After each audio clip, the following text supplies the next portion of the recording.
on s'est arrêté, on parlera de la température absolue. 3, c'est 3. Température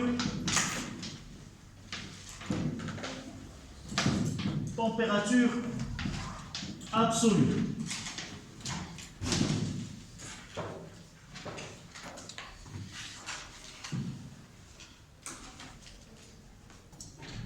Vous connaissez des échelles de température.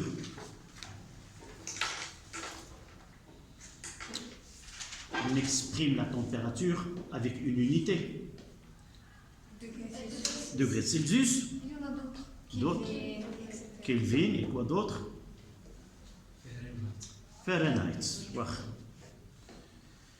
Je poserai la question et la prochaine fois pour 5 minutes.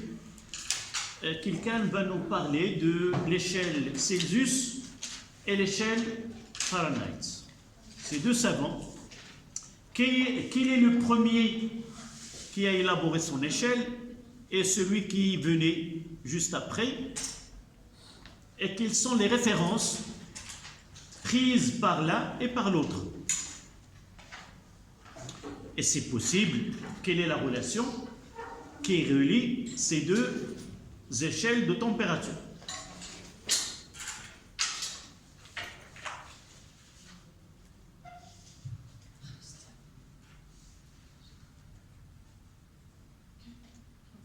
D'accord? Mais ce que vous connaissez sur l'échelle Celsius, elle est basée sur quel principe? Ça, je vous laisse le temps de chercher. Mais ce que vous avez maintenant en tête, ce savant-là, sur quoi elle est basée pour définir une échelle? Une échelle Sulam ديال درجة الحرارة. Pour avoir c'est comme d'essayer d'avoir un axe sur lequel on va essayer de déterminer l'abscisse d'un point. Pour avoir une droite, on a besoin de combien de points? 2 points. Pour avoir une échelle de température, on a besoin de combien de références? 2 références. Lesquelles a choisi Celsius? Il a choisi l'eau. À votre avis, quels sont ces états de référence qu'il a pris? Quelles sont les températures spécifiques de l'eau que vous connaissez? 0, c'est quoi? 0 degré Celsius. Oui. Et 100. Et 100. Voilà. 0, c'est de la glace fondante. Et 100, c'est passer de l'état liquide à l'état à la pression. Donc, oui. Si on a 2 échelles, l'échelle Celsius et l'échelle. À l'échelle Celsius, حنا حرقناه تقريبا بقى لنا فهرنايت.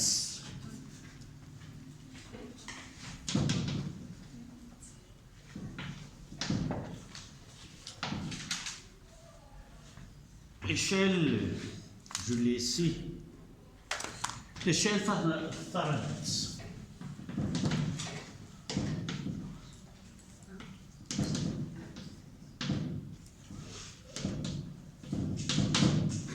D'accord? Vous l'écrivez n'importe comment, Google vous ramènera vers l'adresse et la gentillesse de ne pas me dire que vous êtes... Elle corrige sans nous faire de soucis. D'accord? Et surtout, vous allez parler de cette échelle-là. Donc, on passe à la température absolue. De point de vue physique, et on parlera de l'échelle microscopique, en réalité, la température, c'est lié à un phénomène lié à la matière qu'on appelle l'agitation thermique. Nous avons la chance, oui, nous avons la chance de te... يلا شنو؟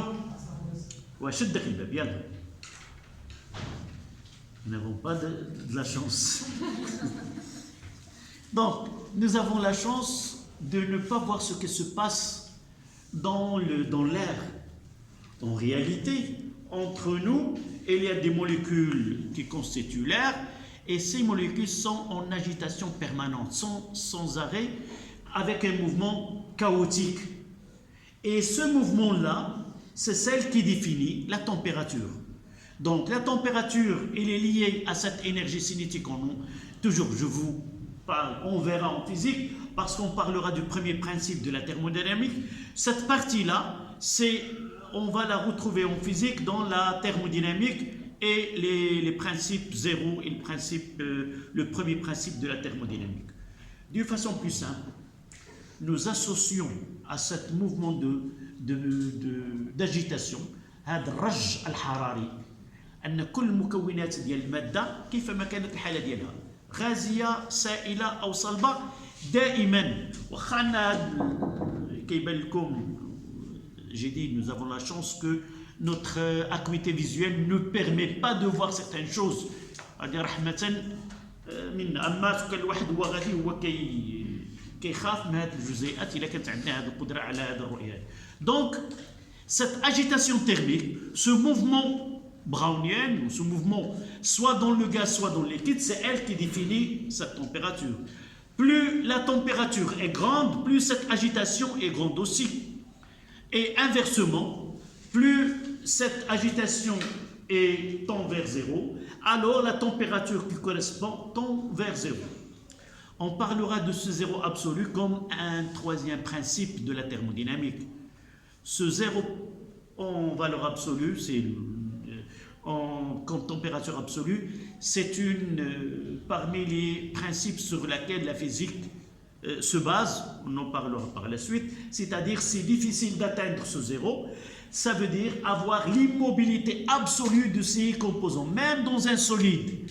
Dans un solide où il y a une structure cristalline, on parlera la leçon qui vient juste après, sa structure cristalline, même s'il est figé entre guillemets par des forces électrostatiques qui coincent ces ions, alors il réalise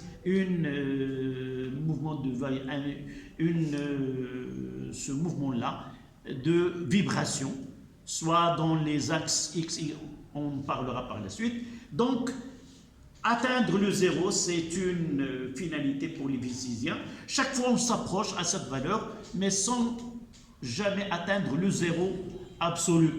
Évidemment, ce n'est pas quelque chose de... Il va se produire. Si on atteint le zéro, alors on va construire une autre physique qui est l'au-delà de ce zéro. Comme pour la vitesse de la lumière, qui est une vitesse limite, si nous arrivons à la défier et à la surpasser, on passera à une physique aussi, comme nous parlons de la physique newtonienne et la physique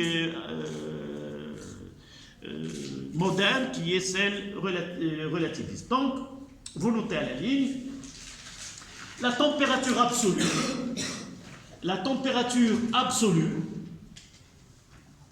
est liée à l'agitation des molécules d'un gaz. Est liée à l'agitation. L'apostrophe agitation. L'agitation, moi, rage.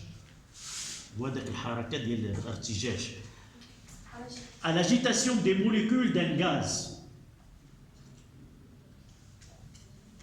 Virgule, on ne peut pas refroidir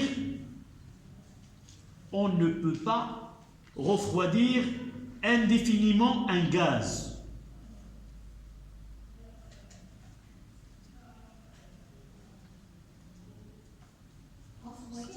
On ne peut pas refroidir indéfiniment un gaz. Oui. On ne peut pas refroidir indéfiniment un gaz. C'est pour cela on n'atteint pas zéro. Oui. Là, le problème, c'est dans la définition. Lorsqu'on a défini ce zéro, on l'a associé à cette agitation thermique. Donc, avoir une valeur minimale, c'est toujours lié à ce mouvement. Ça veut dire atteindre l'immobilité. On ne peut pas aller au-delà de l'immobilité. C'est immobile. Donc on ne peut pas dépasser vraiment le zéro. Vous voyez, c'est pas question de la physique ou quoi. C'est une définition. Nous avons lié cette température absolue à l'agitation des molécules, c'est-à-dire ce mouvement. Donc lorsqu'on fige ces molécules et ne réalise aucun mouvement, aucune vibration, on est au zéro. Qu'est-ce qu'on va faire au-delà de au-delà de l'immobilité? Il n'y a rien. Donc on ne peut pas aller plus loin de zéro. D'accord? Ça c'est question de définition. Si nous avons pris une autre définition, peut-être on peut avoir une valeur négative. Ça dépend de la référence que nous avons choisie comme définition de ce zéro. D'accord? Si on dépasse zéro, on va avoir une autre chose. Oui, ça veut dire, je ne vais pas vivre ces moments-là, peut-être vous, mais c'est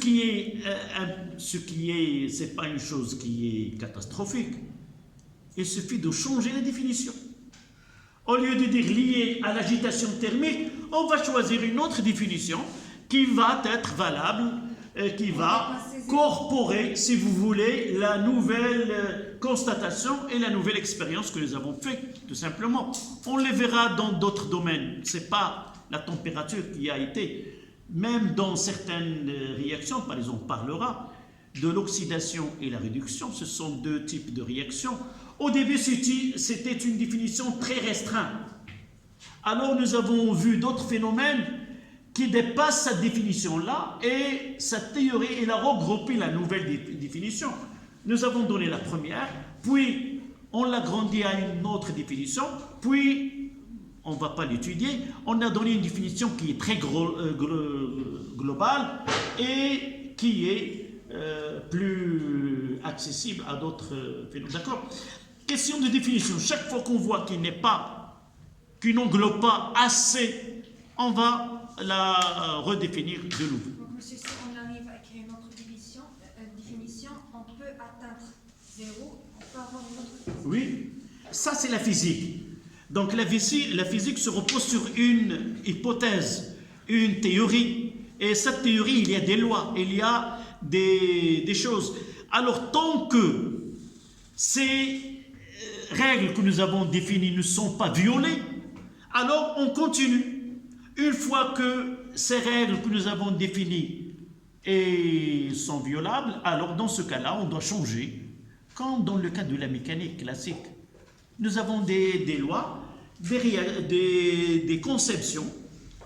Une fois que nous avons constaté d'autres phénomènes, alors on a passé d'une façon sans problème de la mécanique classique à la mécanique moderne, sans qu'on laisse cette mécanique classique. Actuellement, tous ces satellites et tous ces avancements scientifiques, on repose sur la mécanique classique. Et nous avons, par exemple, des PC quantiques qui reposent sur la nouvelle mécanique, et ainsi de suite. Ça dépend dans quel domaine on se situe. D'accord? Même aussi pour la température, tant qu'on est dans les limites, on travaillera avec ce zéro absolu qui n'est pas violable.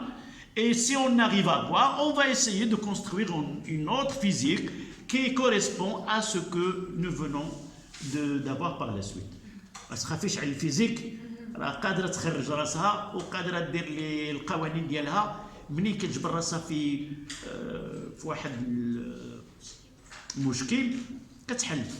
راه دارت الفيزيك في واحد الوقت. هذا كيلفين celui qui va donner l'unité de la température absolue, هذا كيلفين في 1900 وشي حاجه قال الحمد لله صافي الفيزيك وصلنا، ما بقانا ما نديرو، بقانا غير دابا بحال واحد السيد بنا واحد الدار، بقى دابا غير نديرو الديكورات ونغيرو، وهي عاد غادي تنوض بفيزياء من جديد. il va renaître une autre physique avec d'autres غادي تجي ce qu'on appelle الكارثه البنفسجيه، غتوقع واحد un problème dans la physique et il va ouvrir la porte à une autre physique qui n'a rien à voir avec ce que pensaient Kelvin et les autres savants. où la science évolue. Avec... la physique classique, c'est la base. Non, d'abord, حنا كنبغيو نقلوا منه. Il y a la physique, elle est liée aux pensées que nous, en réalité, c'était nous qu'on était classiques. On pensait de cette manière. Avec le temps, ces réflexions, ces constatations changent. Donc, lorsque, on parlera par la suite, le problème de passage, c'est que la gravitation, que vous avez étudié, la vision de Newton, ce n'est pas la vision de Einstein. C'est de là où il va se produire une modification dans la vision de certains phénomènes, de certaines forces. Donc, lorsque la vision diffère, on est obligé de construire une autre. حنا وياك ما تفاهمناش ساكنين في نفس الدار ملي ما غادي نتفاهموش انا وياك غادي نحاول نمشي ندير الدار ديالي ونعيش بحالاتي ولكن كيبقى داك الموده ما بين le passage de là à là il est flexible. Lorsque tu travailles avec une vitesse qui est très basse يمكن لك تكون تعيش مع نيوتن بغيتي دي فيتيس qui sont assez grandes tu viens travailler avec Einstein et sa mécanique. C'est ça. Mais toujours le passage, il n'y a pas de conflit, une complémentarité entre les deux. Toujours parmi les principes de la physique. Si tu veux construire une chose, il doit englober celle qui était avant. Il n'y a pas cette coupure. Einstein n'a pas dit, voilà, ça, on va le jeter. Non. Si tu passes à telle chose, on a tel phénomène. D'accord ? Donc revenons à notre phrase. Donc on ne peut pas indéfiniment, point. L'absence de toute agitation thermique. L'absence de toute agitation thermique. L'absence de toute agitation thermique signifie que la température T est égale à 0 Kelvin. À remarquer, on ne dit pas 0 degré Kelvin. On dit 0 Kelvin. D'accord ? On parle de 0 degré Celsius. D'accord ? Agitation thermique signifie Que la température absolue est égale à 0 K.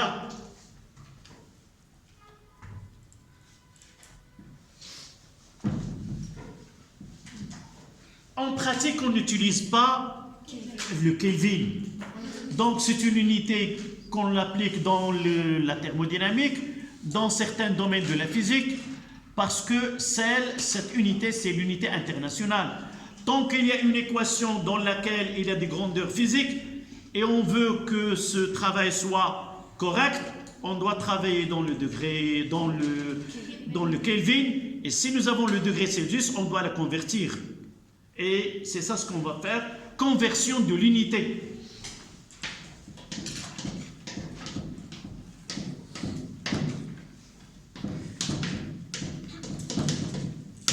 Conversion de l'unité.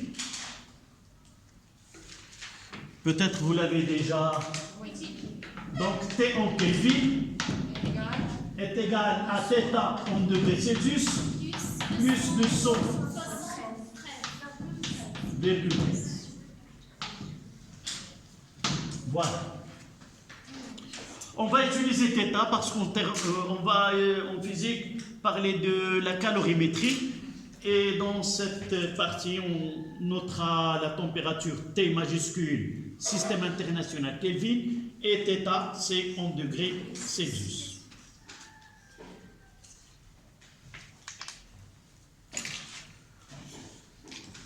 Donc il nous reste, nous avons parlé de la loi de Boyle et Mariotte, nous avons parlé de la température absolue, donc ce qui nous reste, gaz parfait.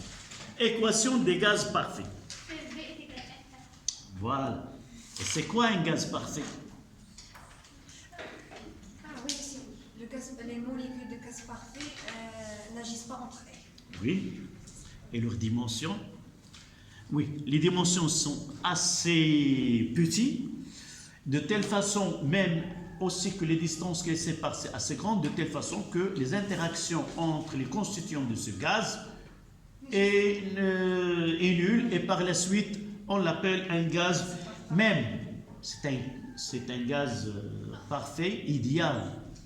ده مثالي، لكن في الواقع نتعامل مع غازات خصنا نعملوا في واحد الظروف اللي كتجعل ان هذه المسافات هذه تكون كبيره وما يكونش تاثير.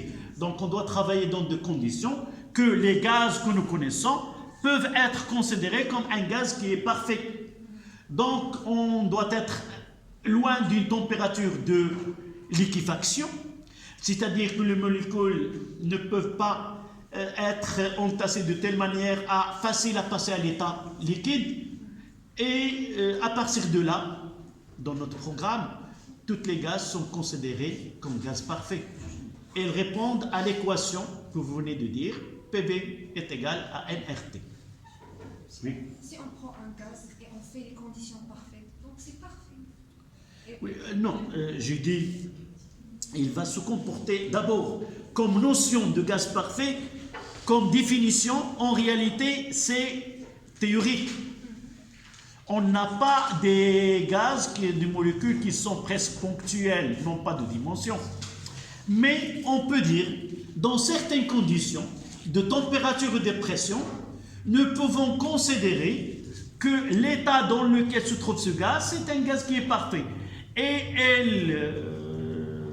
on peut appliquer dans ces conditions cette équation qui est définie à partir d'un cas qui est idéal. Donc selon les conditions, on peut dire que ce gaz est parfait. Oui, mais dans ton programme, ces conditions, elles sont toujours applicables. Ne prends pas de souci, est-ce que j'ai le droit d'appliquer ou ne pas le... Non, si on vous parle dans un exercice d'un gaz, elle est parfaite et tu dois appliquer, sauf contre-indication. Si on vous donne qu'on est dans une... Est-ce qu'on peut appliquer cette équation lorsque le gaz est sur le point de passer à tel ou tel, vous devez répondre à cette question. D'accord? Donc, équation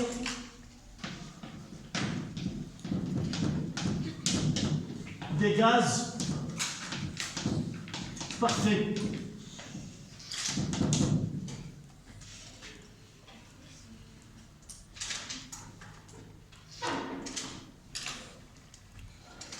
Donc, si vous voulez, si vous revenez au programme de l'année dernière, on utilise plusieurs lois, Gay-Lussac, Boyle et Mariotte et Ampère-Avogadro. Si nous essayons de regrouper ces lois de ces savants-là, on aboutira à cette équation. D'accord? Rappelez-vous de ce que vous avez étudié. J'ai dit Boyle-Mariotte, Ampère-Avogadro et Gay-Lussac. Ces lois-là, si nous essayons de le grouper en une seule relation mathématique, on arrivera à cette équation-là. PV, P fois B est égal à N fois R fois T. P, c'est la pression du gaz. V, le volume qu'il occupe. N, la quantité de matière. R, c'est la constante des gaz. Et T, c'est la température absolue. Là, c'est en Kelvin. Là, c'est en Pascal.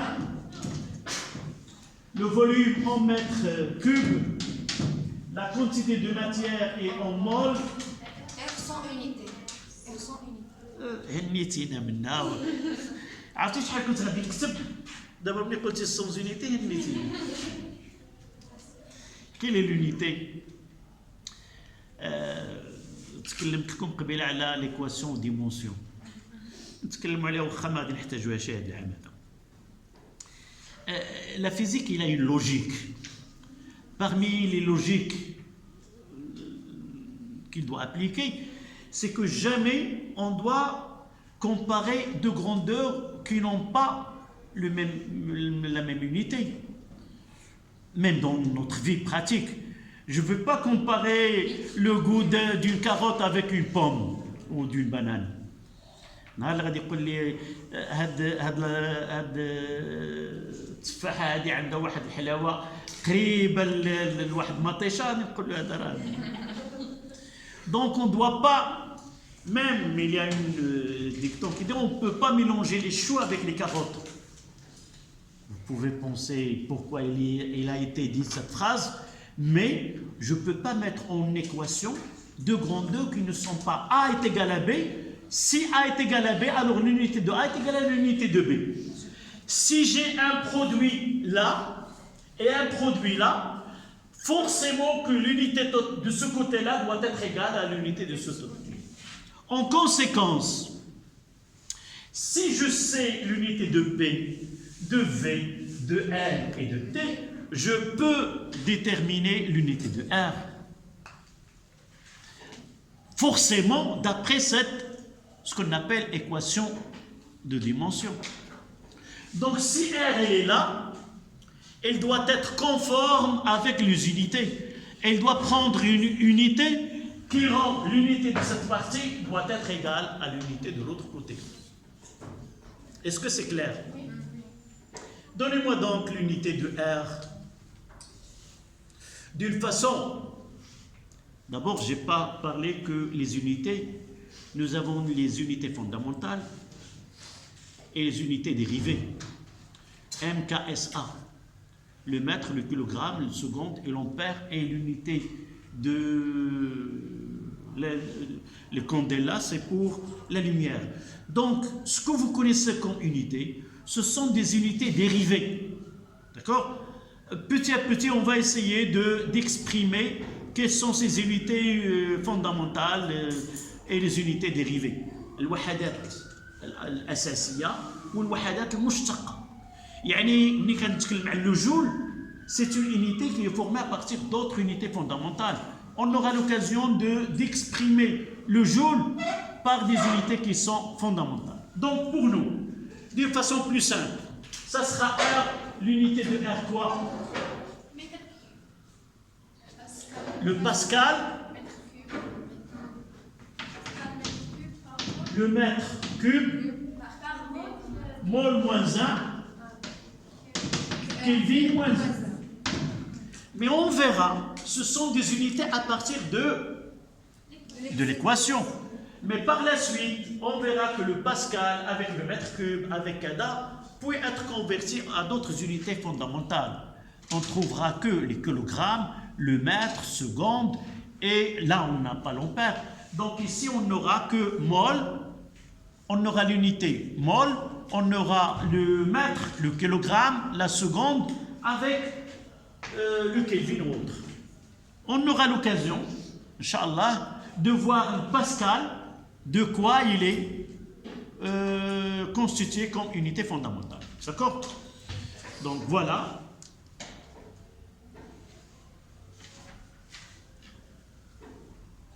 Et quelle est cette valeur-là? C'est 8,31. Ça en système international. En système pratique.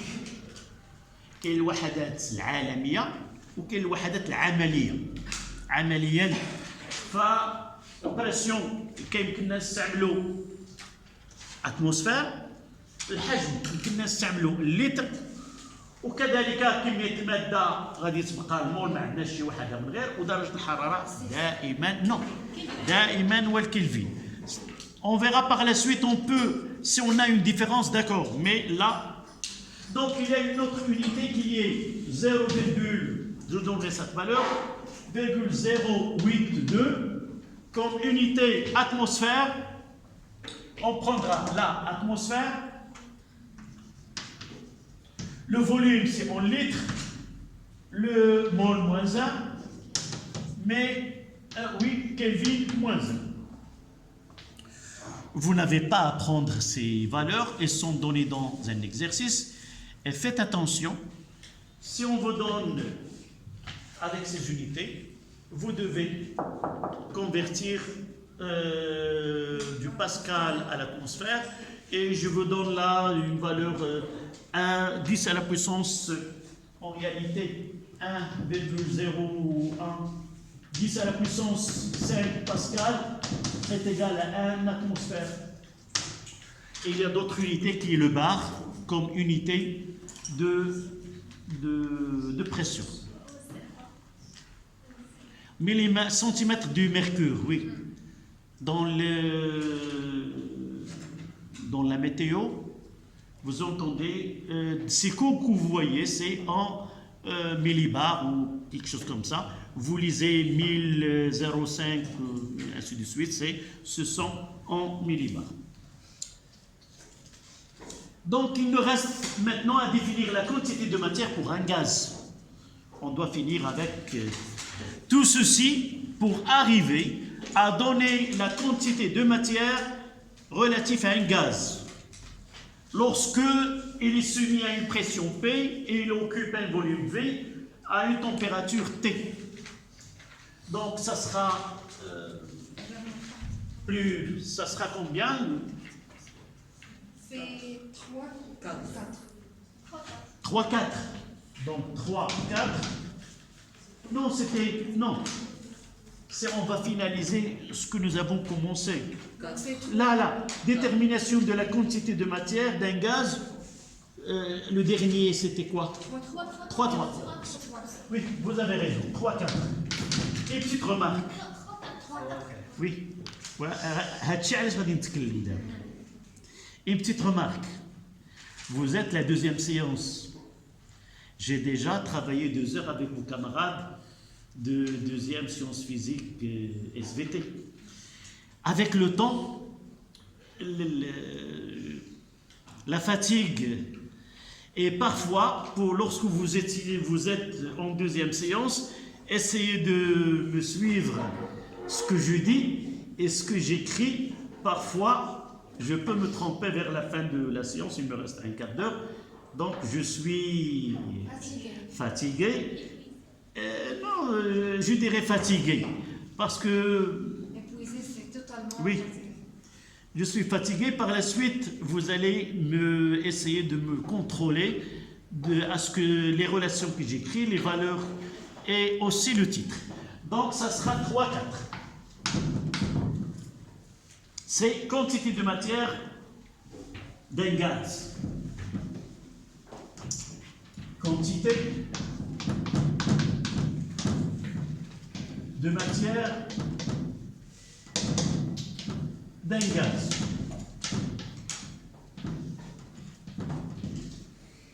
Et vous allez m'aider à donner cette définition. Où peut-on... Vous avez devant vous. C'est là. Donc, si un gaz est sous une pression P et occupe un volume V à la température T, la quantité de matière, c'est PV divisé par RT. Tout simplement. D'accord? Donc, quelle est la phrase qu'on va écrire? D'après quoi? D'après l'équation des gaz parfaits. Donc, 3, 4, quantité de matière d'un gaz, d'après PV est égal à RT, alors N est égal à P fois V sur RT.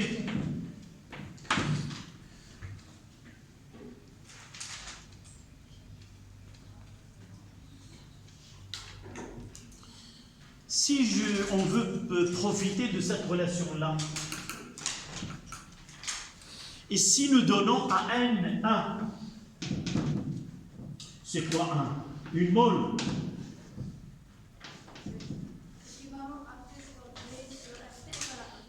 Donc là, c'est le cas général. Et ici, c'est un cas particulier. V relatif à quoi? À une mole. Donc, qu'est-ce qu'on va nommer ce volume? P égale à R fois T. Non. Qu'est-ce qu'on doit ajouter à V? D'une façon générale, N, c'est V. Et lorsqu'on parle d'une mole, c'est le volume molaire. On va le noter Vm. Alors, on aura... donc, Vm égale à R fois T sur V. Voilà, on note Vm sur RT est égal à 1. Et par la suite, Vm est égal à RT sur P, ce qu'on appelle le volume molaire.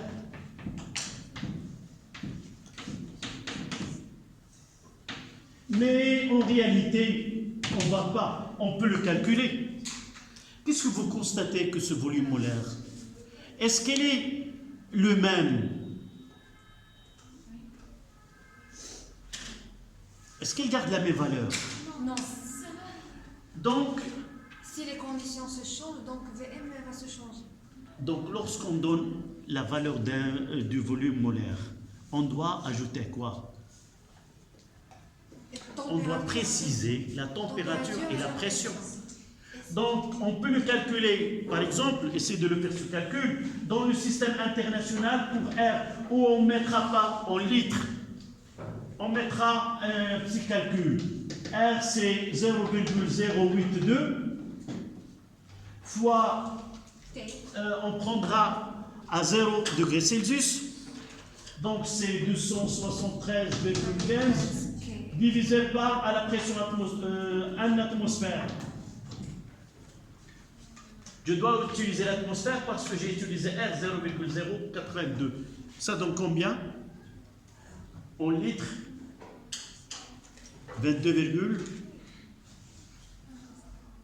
C'est pas la peine de transférer l'atmosphère en positif. non, j'ai utilisé R. Tu as déjà R combien? 0,082 atmosphère, litre, mol moins 1, Kelvin moins 1. Donc j'ai mis 1. C'est 22, 87.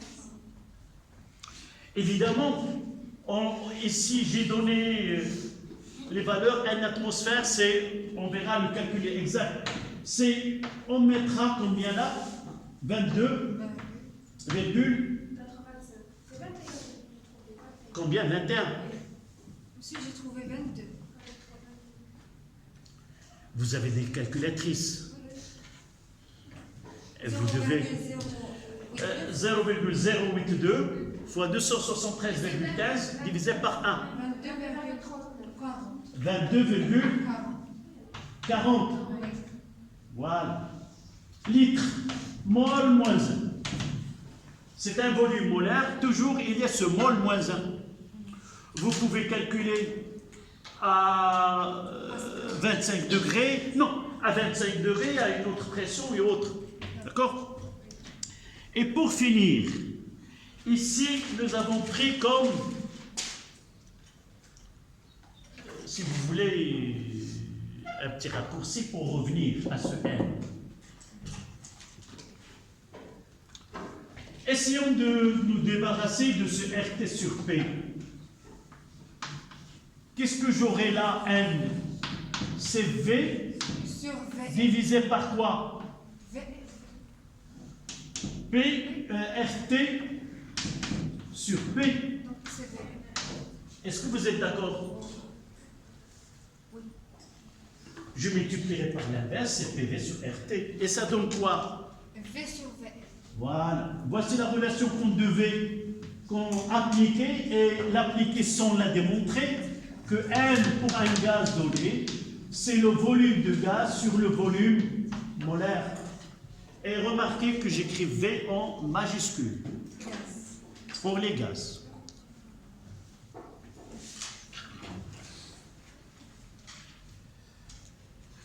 Donc on est vraiment à la fin. La prochaine fois, je vous ai envoyé une... Oui? Et une autre, est-ce que j'ai envoyé une autre? Non, juste Non? une série. Oui. Je vous donne deux. On va choisir parmi les deux ce qu'on peut faire en 2 heures à partir des deux. Monsieur, la séance Oui. prochaine, on a 1 heure. 1 heure.